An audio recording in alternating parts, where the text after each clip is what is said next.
talking about my father's irascibility and the fact that in our family there seems to be a strain, a tendency or a trait, maybe inherited or not, I don't know. Um, these brothers who came from the Vechten on the Vecht River in Holland to Albany, New York in 1632, soon will be 400 years ago.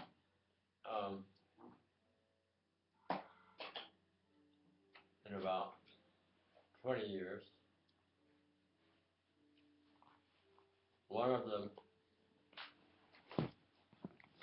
got angry at his brother because his brother was about to give some land that they just gotten there in New York State to a friend, and this brother was against it, and they argued, and he hit his brother on the head with a board. It was because of that he had to leave New York State and go south to Harpers Ferry, Virginia. And from Harpers Ferry, then they got into other hassles with the man who married his mother, who had his own family. So the brothers were Metzeler, who was bricklayer, and they always said I look like a bricklayer the way I'm built. My back is very strong and down to my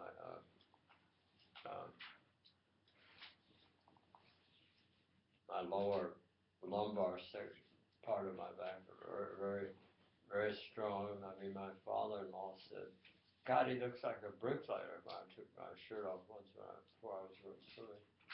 And anyway, one of them was named Bricklayer, Metzeler, and one was Toynus, and the other was Cornelius, or like Cornelius. And funny, my first wrestling coach was Cornelius Holland Bull from Charlottesville, Virginia. They had a catering business. He's a wonderful man. Taught Latin American history at Lawrenceville, Princeton graduate, and a great friend later. And before he died of colon cancer, I said, Neil, I have to tell you something. That day when I was late for wrestling and you bawled me out, I said, you made me cry. That's the last thing I told him about a couple of days before he died. He said, he didn't say sorry, he just sort of nodded, remembering, I guess. And he did make me cry in front of a master at Lawrenceville. But I mean, he was a hard taskmaster. You weren't late around Neil Bull. Anyway, so the brothers went down to Harpers Ferry, Virginia, and there one of them became a gunsmith. And I had a Kentucky rifle, one of them made, with beautiful stock of burley maple, which was broken, and it was very heavy. It was a rifle that was octagonal steel, probably wound steel around, and rifled. It was like a Kentucky long rifle, and they beautiful, aren't they? Oh, they're gorgeous. I had a fine one, which I in my gun collection, which somehow got away from me. I don't know what happened.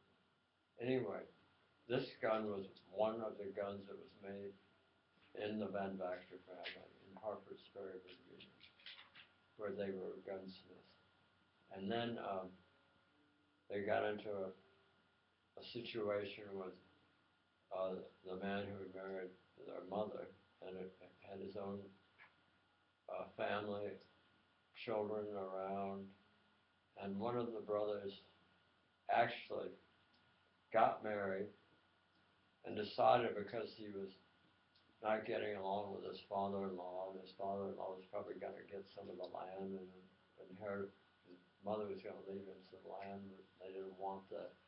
So it ended up that because, even though he was already married with a family, he left Harpers Ferry, Virginia, and moved out to Ohio, and then eventually to Richmond, Indiana, where he had flatboats on the Ohio River, a whole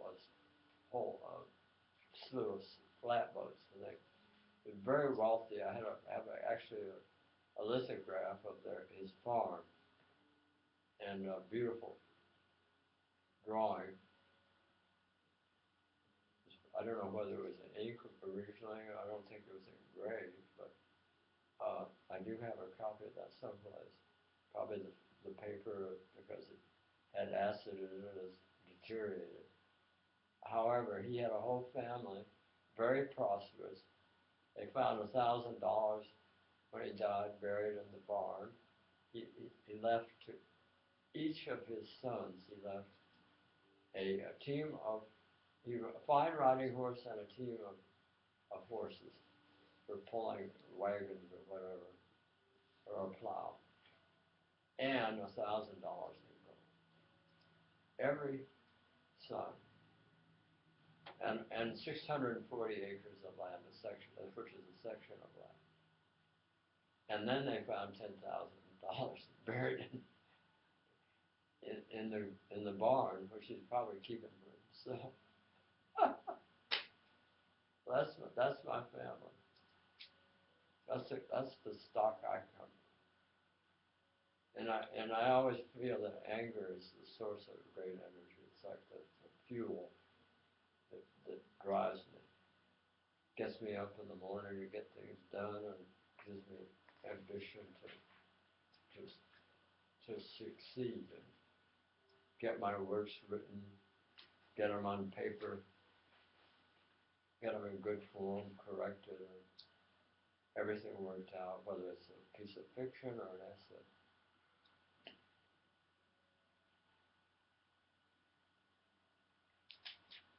So maybe I should change my name to Anger, David Anger.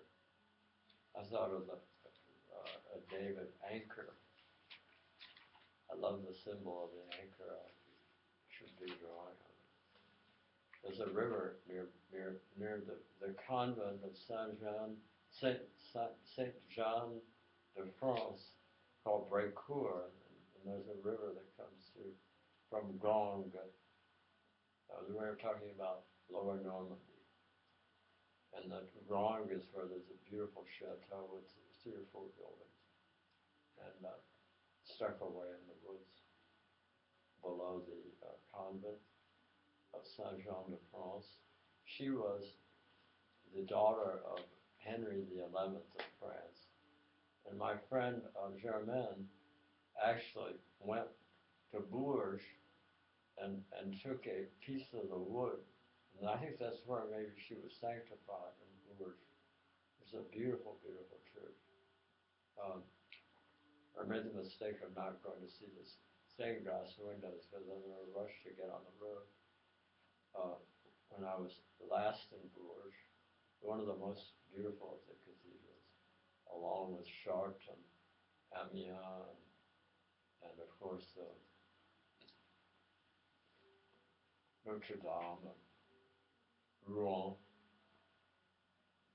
Strasbourg, the great cathedrals, also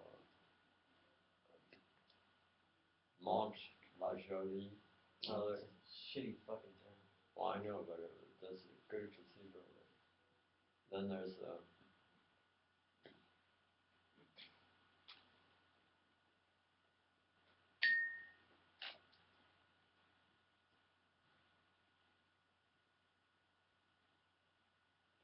Germaine made these relics, these crosses, out of the wood he stole.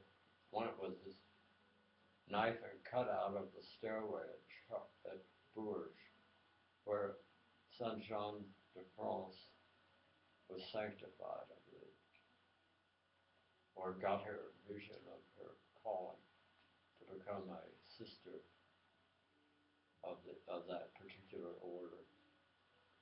And I went to the convent, walked up the hill.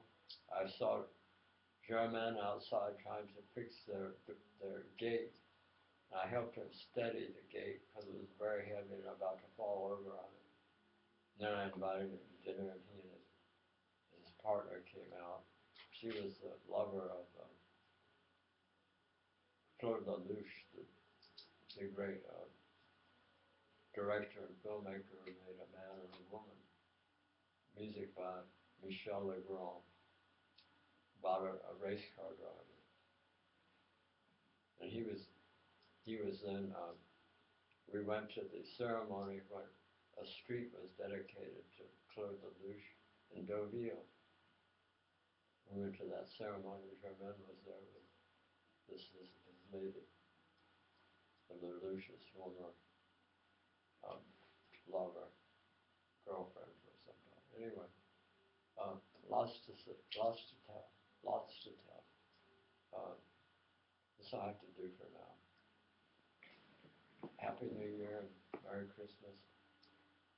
Happy Hanukkah. Happy Hanukkah. Rosh Hashanah. Rosh Hashanah. What else?